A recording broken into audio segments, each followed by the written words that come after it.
December 2012, I hosted my first ever webinar and in about an hour made roughly around $2,000. And I was like, what? In an hour, I just made $2,000. And then I went on to do more webinars and some of them made $10,000 in an hour. Webinars quickly became a strategy that I used to create visibility and also to sell online.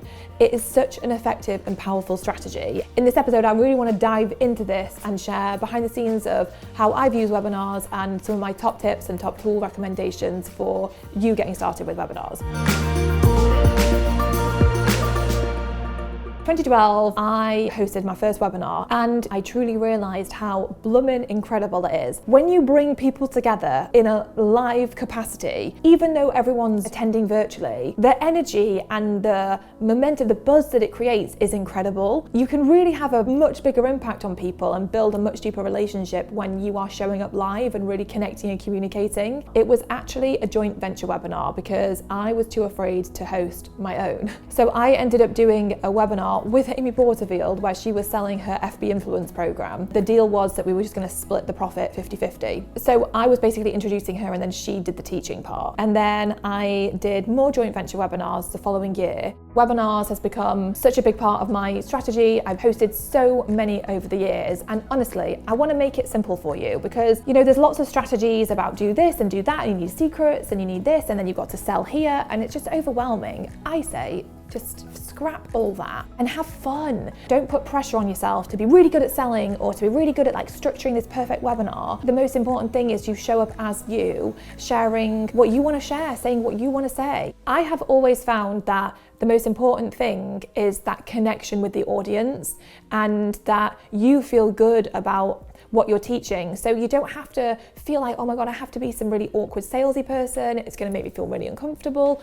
Just forget that. Just be you and think that you're just having a really lovely chat with some really lovely people. What would you want to say? If you think about your mission with your business, how would you pour that into an hour long? It doesn't even have to be an hour. It could be 30 minutes. How would you pour it into there and create value for people? If you think about your audience and the people that you attract to you, who are they and what are their desires and what are their challenges and frustrations and struggles and problems, and what is your solution that you offer that can help them with that? What kind of content could you create for them in a workshop webinar that could really be valuable and helpful for them and make them fall in love with you a little bit more and want to connect with you more and then hopefully want to take the next step of the journey with you and work with you or buy something from you. Sign up for other people's workshops and webinars. What do you like? What do you not like? And just kind of soak it in. But then when it's your workshop, just being you and having fun with it is so important. For me, I like doing it where it can be more interactive. I am not just going to be talking at you for 60 minutes.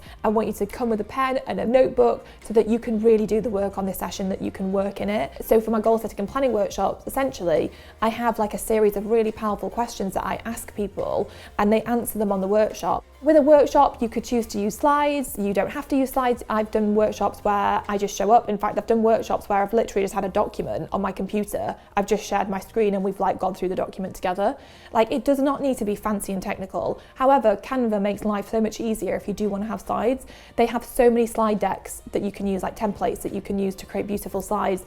And you can also present from inside of Canva too, which makes life a million times easier. In terms of actually hosting the workshop, you could use Zoom because so many people obviously now are used to using Zoom. And then obviously once people have attended the webinar, you're going to be selling them the next thing. At the end of the workshop, I say something like, if you've loved this experience, it's been incredible to have you here, who's loved it? And I get people to share if they've loved it. Every month I'd host these inside of my members club. I would love to invite you to join us. It's the most incredible community of women. And then I kind of share more about what the members club is. And I say, if you want to keep working with me and come and join this amazing community, then here's a link to come and sign up. It's open for this amount of time, come join us. Some of those people are going to be so excited to want to take the next step with you. So don't be afraid to just share that because it's doing them a disservice if you don't.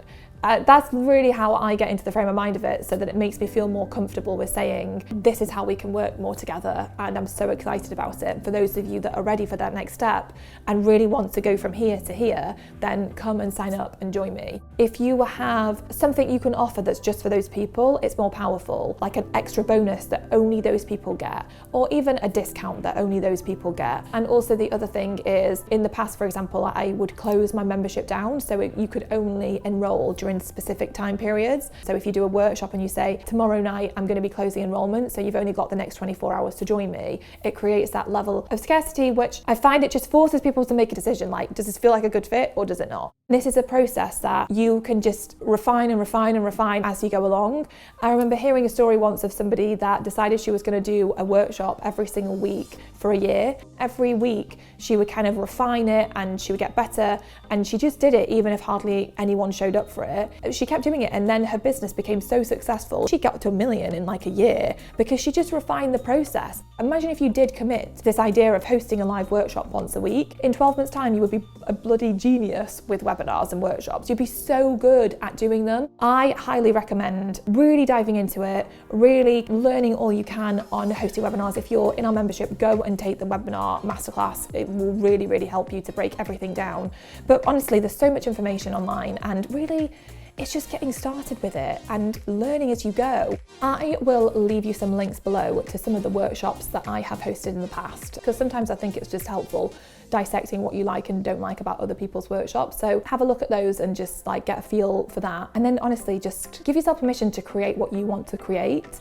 That is the most powerful thing you can do. In the next episode, I'm going to dive deeper into creating freebies as a way to really grow your email list. I will see you then, and I'm going to share my top strategies for that. If you want more help to build a really successful online business, then come and take our quiz. We're going to ask you a few simple questions, and then after that, we'll give you a personalized plan for how you can build a really successful business based on where you are at. Go and take it. The link is below, and I will see you in the next episode.